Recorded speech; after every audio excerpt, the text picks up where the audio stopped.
Blowing up as an artist in your city first is one of the most underrated strategies in today's era. Now, it doesn't have to be your hometown. It could be the town that you're living in currently.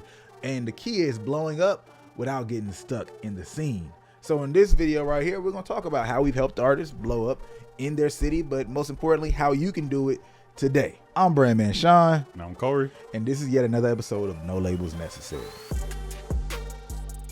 So let's just start right here. Building your name in your city without getting stuck in your scene. I want to map out the benefits first, just so y'all can understand why this is valuable today, because so many people have this idea, no, my city isn't big, my city isn't an industry type city, it's not worth it, et cetera, et cetera. So you got all the excuses. We're going to go through the value, how you can do it no matter what city you're in, and then how, again, I have to keep repeating this, how you do it without getting stuck in your scene.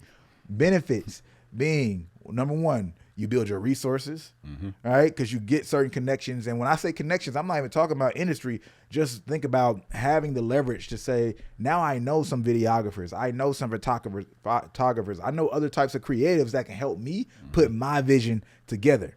A good example of this, by the way, if y'all look at somebody like Russell. Yeah, facts. Right? Like most of those people are from his area, to my understanding. And he built his entire team, right? And the fact is, his city is not a music city. Yeah, it's not. It's Bay. Oh no, I don't even know all the specifics of the Bay Area, et cetera. So I'm not gonna even try to.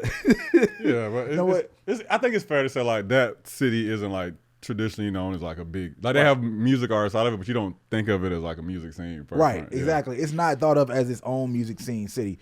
So you can think about it like when the small business comes to town and there's not too many businesses to compete with, that company, whether it's Coca-Cola or Hershey's, et cetera, becomes the job that everybody's working at.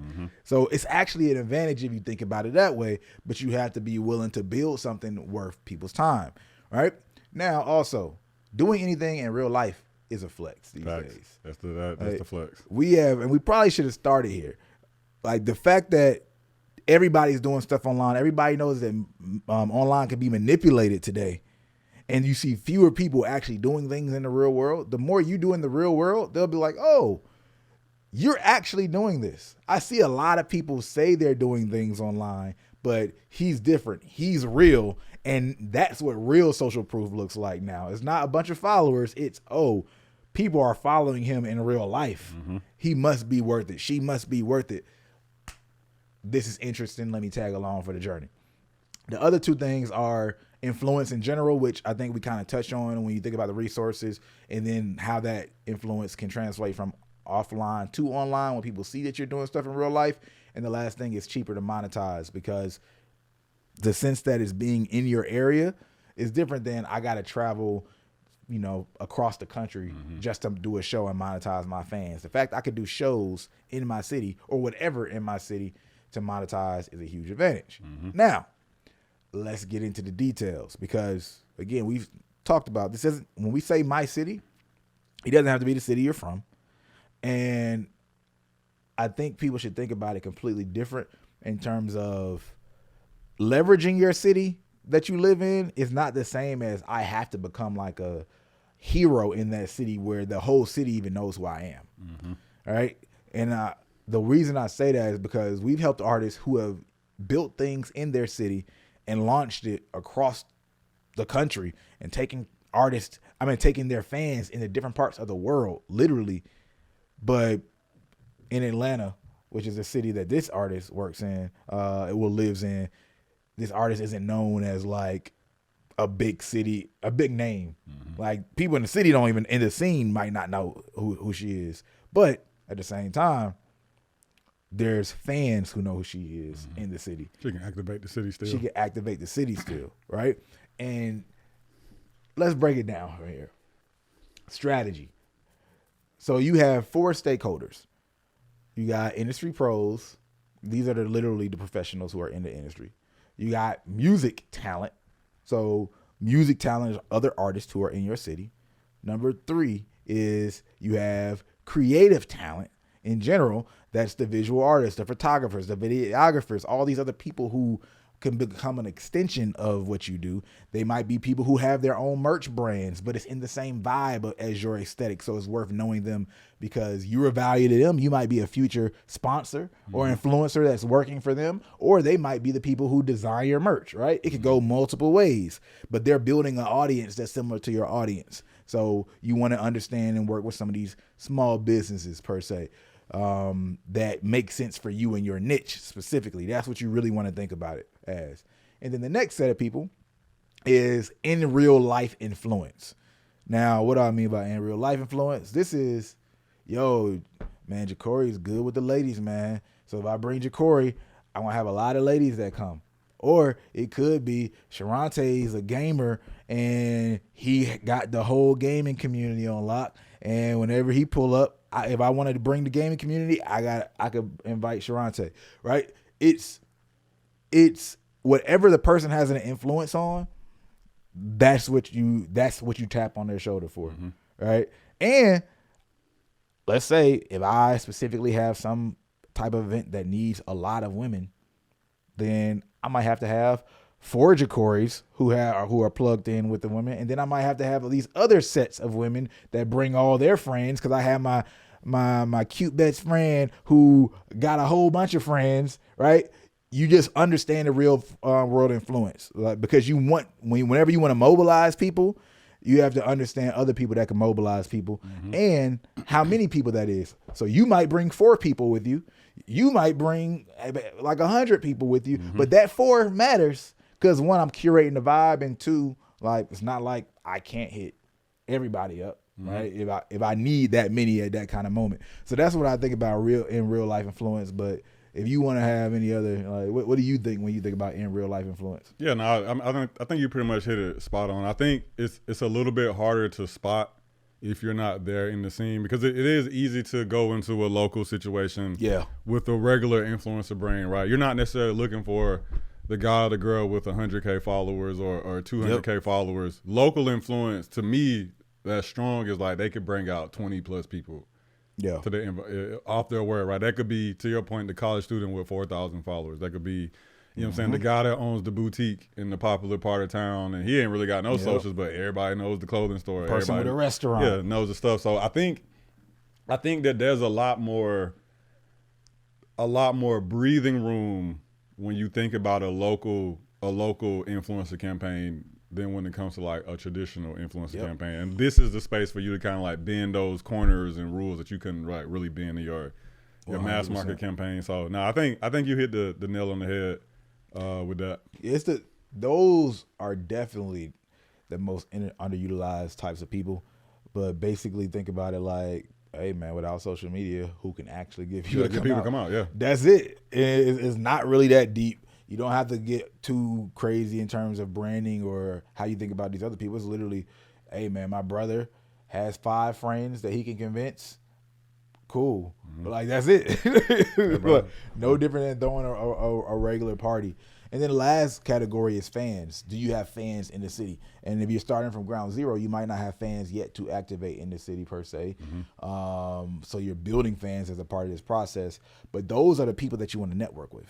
Right? You want to start identifying each of these categories and build your network. What's up, everybody? I'm happy to announce that if you're looking for one-on-one help with your marketing, your branding, your rollouts, we are back open for enrollment with our once-a-year program where we work with artists directly or their teams to help build out strategies for the marketing. We dig into your branding. We dig into your music. We can listen to your music, help you with management situations if that's something that you need, contracts, all of those things. But the crux of this is we want to take you to your next level. Many of the biggest case studies that y'all have heard us mention typically come from this program where we're talking about working with me and or Corey directly. So if you want that insight, you can check out the link below this video. You can also go to nolabelsnecessary.com/gold or in the podcast description, wherever you're listening, and make us an additional part of your team.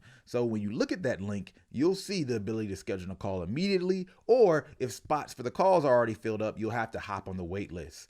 Just to let you know, literally half of the spots are already taken at the time I'm recording this, And that's your fault if you're not on our email list. So you're just now finding out about this because we usually hit our email list up first. Make sure you hop on that in the future. But long story short, if you want to work with us directly, one-on-one, hit us up. Link in the description.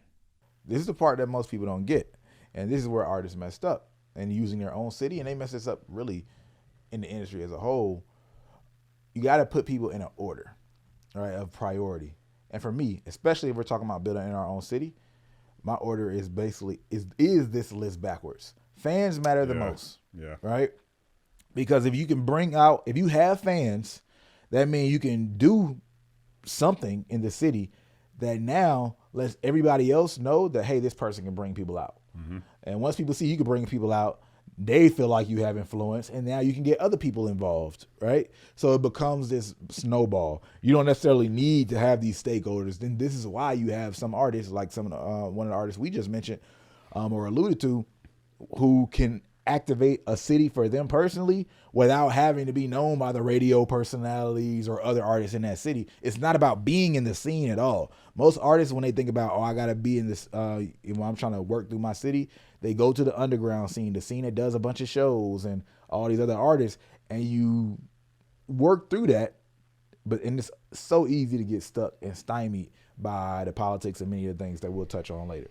Yeah. Right? Yeah, I think too, like, and even to your point, a lot of times your fan base is probably going to be your first group of in real life influencers, right? Because I think about some of the early events I put together. Yes. There will always be, that one guy or girl that came to the last event that loved it so much that they invited 20 people out from their college, or they got 5 of their friends to come out. So a lot of times your step one of in real life influence could come from your fan base, if to your point, if you already have a fan base. And then if you don't, then yeah, I agree. You're kind of like figuring out the order of those first two things. Do I get the fans first and then use that to get the in real life influencers to fuck with me, or do I get the in real life influencers to fuck with me to help me get more of the local fans? You just got me coining something, bro.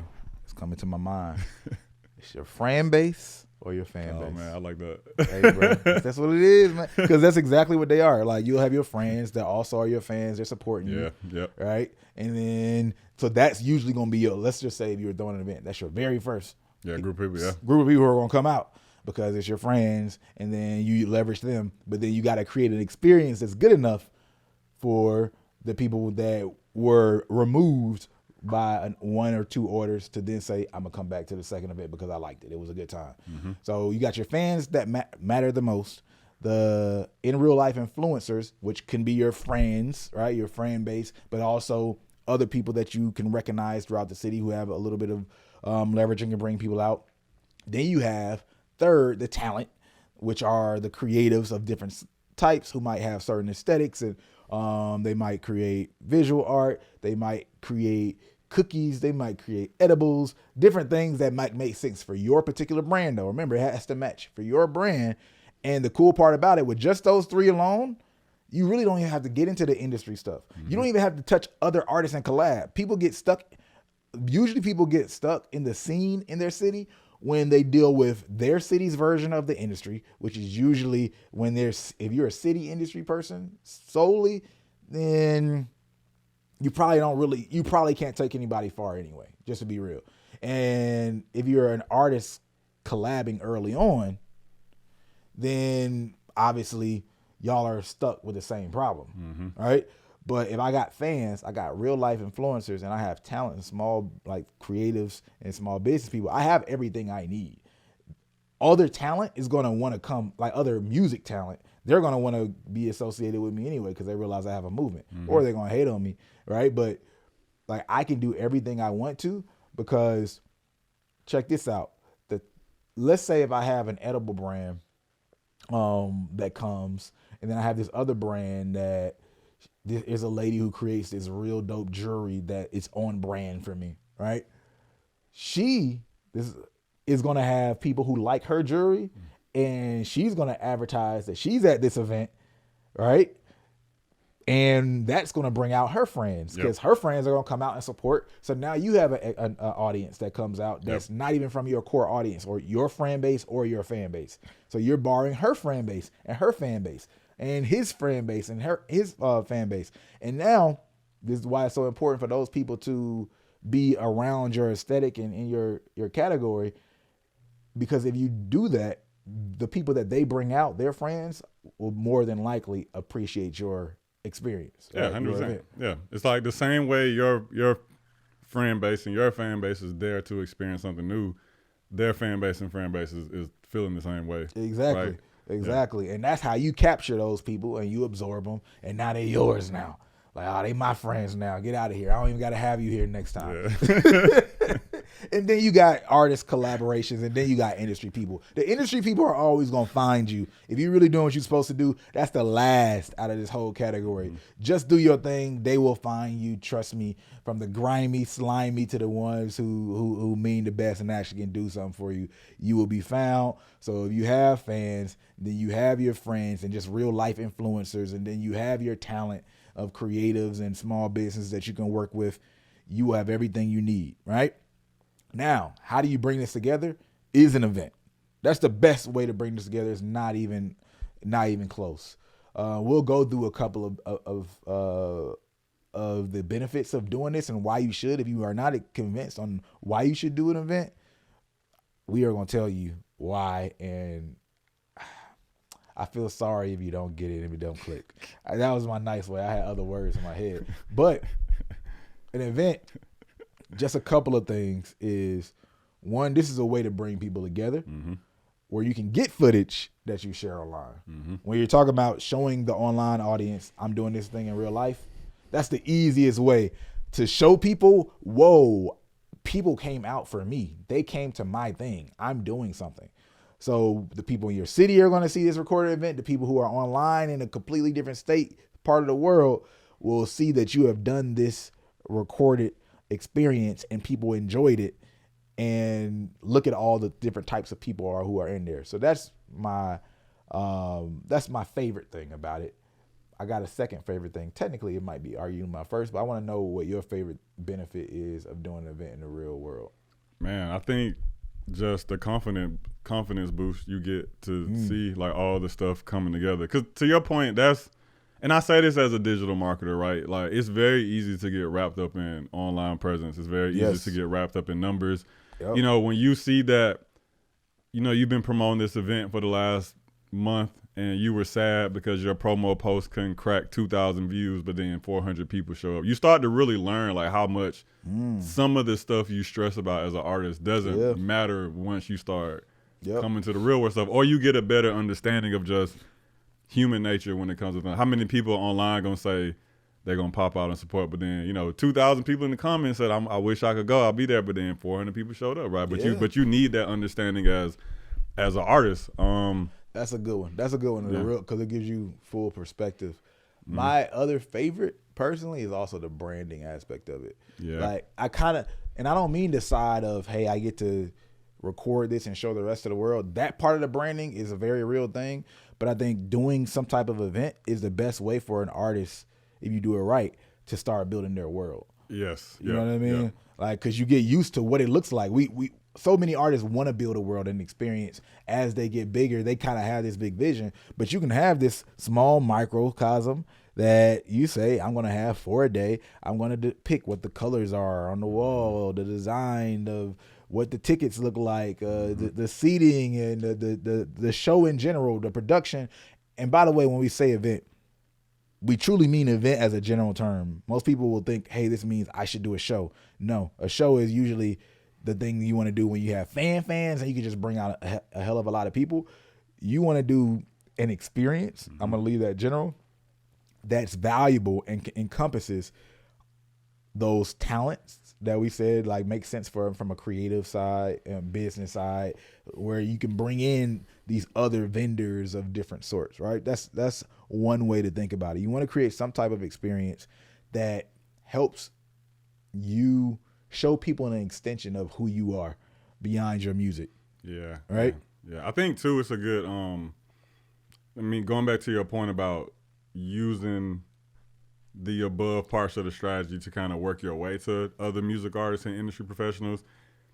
Industry professionals love a story of, self-reliance. Like, yo, you were the person, you or your team were able to go pull these resources together and make this happen with or without me, because then they see how what their resources are could add to like what you're already doing. And it shows work ethic, right? Like, damn, bro, you busted your ass for a month and a half to put together this event. Yeah, you only brought out 200 people, but like, 99% of artists would have never even attempted to do what you did. So you showed me something that I'm not used to seeing from other artists. And we're working on building up, to your point, your world. We're working on building up your branding. We're able to test out elements of your world building that, you said that you would think it would be cool if we had, a tattoo shop, built at your event. But hey, bro, that's kind of pricey. Let's just get one or two cool tattoo artists in the city to come out, and you'll still get the same benefit. You'll still get the same look. And if that works, now we know it's worth it to go put more money into this part of the experience that you want to build out. So I think it is a good way for you to say, hey, I have this bigger vision, but before I go drop all this bread, before I go, bust my ass to make it happen, let me try it on a small scale and see how it works out. Bro, and if I'm right, 100%. I scale it. If I'm wrong, then I am able to make those tweaks and changes, but on a scale where like people won't really see it unless I tell them about it. You just touched on what I was gonna say next, which is scale in general. Because now that you've created this thing, this infrastructure, what you went through the motions, you went through the artist development beyond the music, right? The development of your world, and now you can scale your world. It's easy to scale your world. People can see the vision. And so it's easy to bring other people in and say, this is what it looks like. This is what I've done. And they know how to connect dots for you. It's so much easier in so many ways. We can go back to like, let's use somebody like a La Russell, right? He did his backyard show, the pergola, everything that's going on there, records it, puts it out visually. But then when it's time to blow up, right, it's basically bring that experience, that energy of him to different places, right? And you know what to expect from him, the vibe. People get all of that, right? And people who appreciate that vibe and want to be a part of that vibe, they might not necessarily go to it. I might be another artist who is a way bigger name than you, but I respect what you're doing. I like what I see, and it reminds me of something that I would do or would want to do. So now we're connected on the back end. You know what I'm saying? Like, and I'm reaching out, and you're building a relationship. We are in the era, we can only say it a billion times, where real life is the flex. Doing stuff in real life, trust me, will separate you. Will really, really will separate you. And having an event will also give you something to bring people out to. So you can look at it multiple ways. From a fan standpoint, they can make a pilgrimage to your city to go to this event. Obviously, at some point, you might do something similar or just have shows and do something that they can reach in their own city, but it gives them something that they can pull up to. Eventually, I want to go to one of his events. On the other end, you have the networking. If I just meet Ja'Cory today, and I could be like, oh, yo, man, I do this little show thing. You should come out. And some people are going to say yes, and then they're going to pull up and say, oh, snap. Like, yeah, this is hard. This is serious. I'm connected with somebody who actually has influence, and they do a dope experience because you went through multiple iterations of improving that experience. And now you can just do that over and over again, where a lot of times it's like, oh, yeah, man, let's go for coffee or et cetera, like where you might not be able to have that deep of a conversation with that person yet. Or it just might not make sense for you to talk to that person until you're all ready to do collab or when you're in album mode. No, something that's light work where you could build the goodwill of, I invited this person out to, they came, it was no pressure because y'all not even sitting down talking one-on-one. They might even brought a couple friends with them or whatever for a night out. I ain't have nothing to do tonight anyway. I used to do that when I was doing events. See, like, you could see people who pull out. I was like, all right, cool. He needed a place to bring his girl. You know what I mean? And like, I gave him a good treatment, and he felt like he was, a special. I give you 2 drink tickets, bro. Yeah, you know what I mean? Like, all that, like, that is what you give yourself the ability to do once you build something up and get good at it. And then I will say, outside of like collecting data info, like obviously that's something we want to do with everybody in general if you do this the right way. But the offer, having an offer, just like you have something to bring people out to, but this is also, you have something to get people to pay for or just transact in general. like even if it was free, for people to have to opt into the experience and give their time, it's still a way bigger barrier than what liking a photo, commenting on a photo, even a stream. It's just such a deeper level of interaction that when you have that for people to, again, buy with their time and money, you can start building that relationship of, yeah, I'm willing to invest in this artist. You know what I mean? You have to give people a way to do that, or they might get caught in the groove of, oh yeah, when I tap into this artist, the only way I tap in is I go stream them. You're not giving me another way. And now I'm in the habit of, yeah, that's just my preferred way to tap in with you. Where this other artist, I might go to his show, or this other artist, I might buy her music. And then now you mad. It's like, hey, but I stream you more than I stream anybody else. I try to tell people, the artists that I've spent the most with are not the artists I stream the most, personally. It sounds backwards, but people got to understand that. That's a good point, man. I ain't think about this my phone real quick. People got to think about it. Like, because one, you have to have an offer in the first place, and I got to be able to find out about this offer, right? And I'll spend some money with you. And when I spend with an artist, I'm going to spend usually a decent amount just out of support and out of love. And that's not necessarily the artist that I stream the most. Yeah, no, you're right, man. I'm looking at my last 20 most streamed songs, and I ain't been to nothing for none of these artists. I ain't bought nothing. I ain't been to anything. It's a completely different game. It's a completely different game. But then to your point, most of it is their fault. They haven't given me anything. They haven't given you something to buy. Yeah. You have to have an offer, man. You have to have an offer. The more offers you have, the more people will buy. That's one of the things that we talk about consistently. That's one of the things that we use, Forever Fan for, so you can grab people's information, you make certain offers, etc. But like in general, I think that it's funny how many artists complain, or managers and people complain about like not making a certain amount of money, where people don't give people opportunities to give them money. Yeah, that's the big unlock about pay what you want. By the way, or what's the other term? Proud to pay, or like all these different things, right? Those terms, because there are people who want to spend money with you, and they want to give to you, and sometimes they just need a way to give to you. They might buy a shirt that they really don't care about that much. But they're not just about to donate to you like it's church collection. Yeah. You know what I'm saying? Yeah. But you gave me a shirt and you said I can, pay whatever I want. You know what? The way my life is set up, I don't even have time. I just want to show you I appreciate you. I'm going to give you $100 right now for this shirt. Obviously, it's not worth $100, but now I just gave you my yearly donation in this one thing. Like it's almost like a convenience thing, versus some other people can't pay as much, but they can pay you something, right? So they can pay that smaller amount, etc. Like those are all, like there's many benefits. I'll break down, I feel like a full video or something one day on like the Proud to Pay and why it works in so many ways. But yeah, people just don't have offers for people, and events are, I tell you, when it gets rolling, it's one of the easiest offers, the best offers. So with these two things in mind, strategy is primarily your networking and throwing some type of real world event.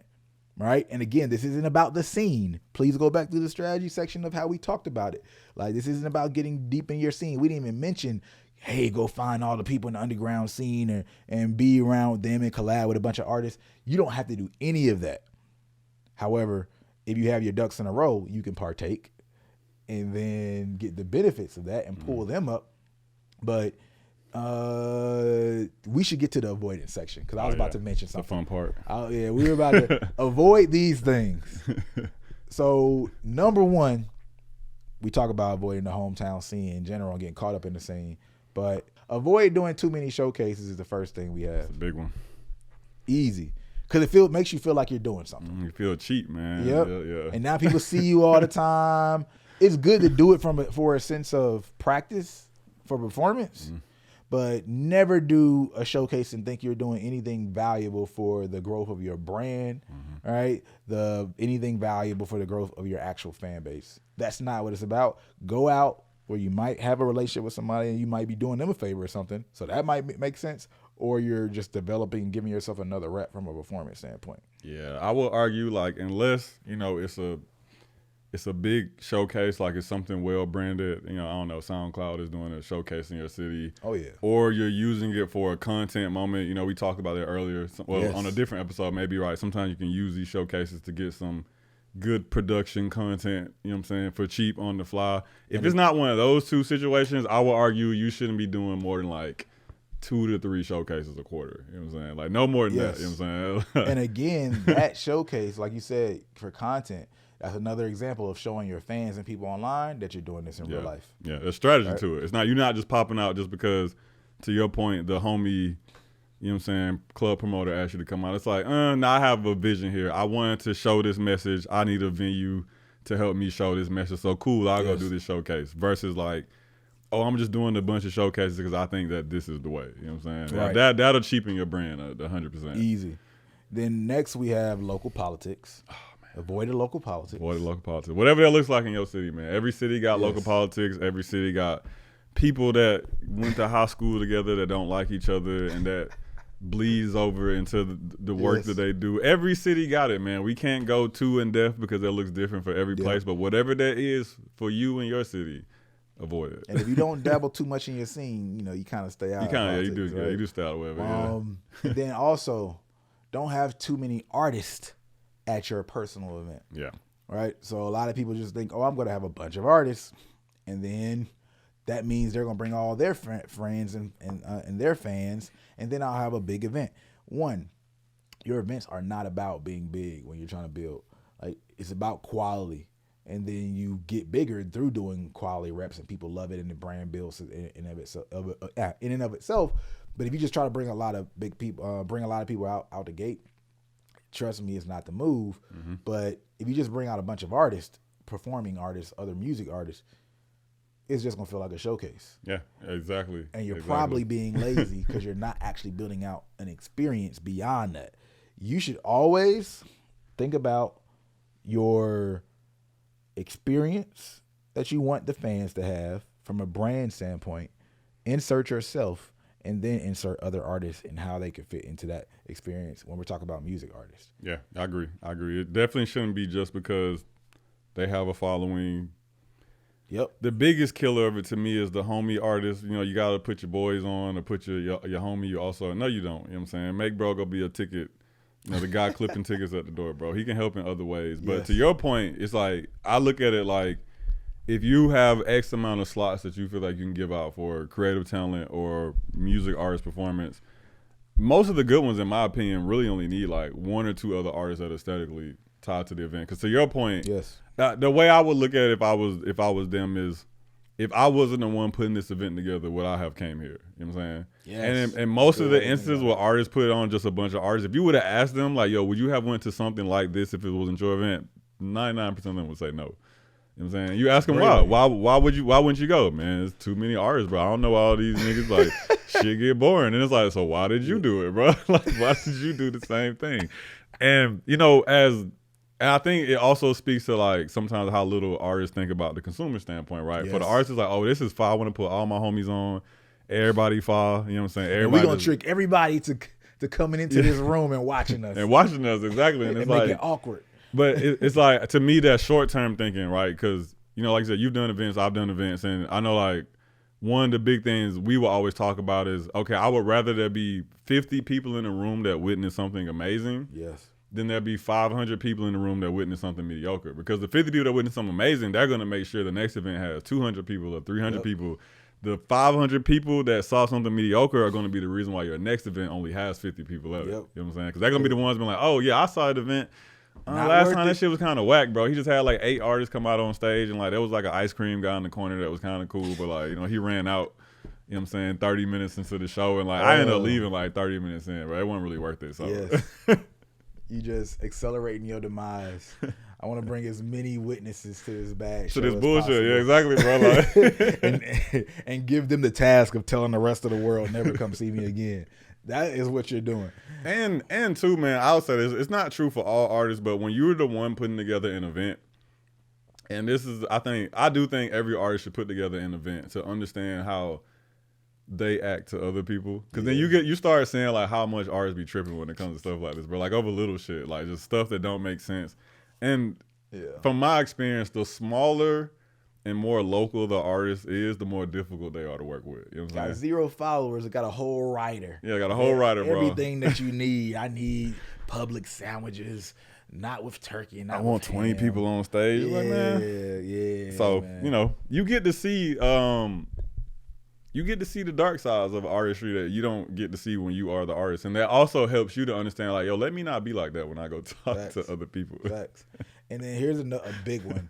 Avoid not doing things outside of the scene in general, especially if you, for some reason, start to interact and get caught up in the scene. And that looks like many opportunities. The most obvious is if I go to another state and do something. Like you mentioned, if I did a show in New York and I'm in Atlanta, all the people that see me in New York, in Atlanta, are like, oh man, he's like approved in other places. He has connections. So that lets them know psychologically he doesn't need me completely. All right. So that you build more respect for yourself as an individual entity, which kind of takes you away from some of the politics as well locally, because they know they can't give the idea the only reason people come to his event is me, right? And things like that. Yeah.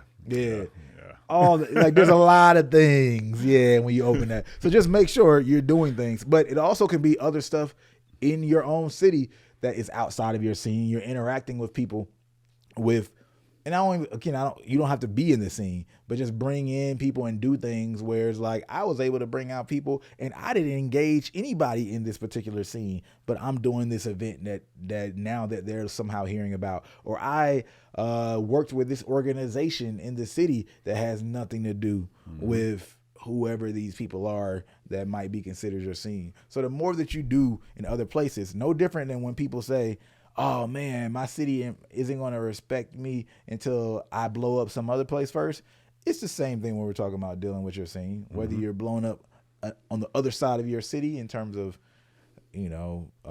more professional organizations or bringing out fans without being involved, or when you build out in another city altogether. Yeah. And I would add to that too, of course you should be doing stuff outside, like you said, build that validation in your scene by proving to them like, hey, I am making momentum. And some of that too also I think does have to do with the artist, like social media presence, right? Like when that local rapper looks at your Instagram and he see those Nigerian flags in your comments, you know what I'm saying, that says something to bro, you know what I'm saying? Like when he can go look at your TikTok and see you reposting fan videos from the kid in Nebraska that likes you or something like that says something. So it's like you should also be doing all of the things that people like us say to do to grow as an artist in general while doing these things, because then you will stand out in the scene. Like, because that to me is usually where the stigma of the underground scene comes from. It's not necessarily like small artists in the city, at least to me.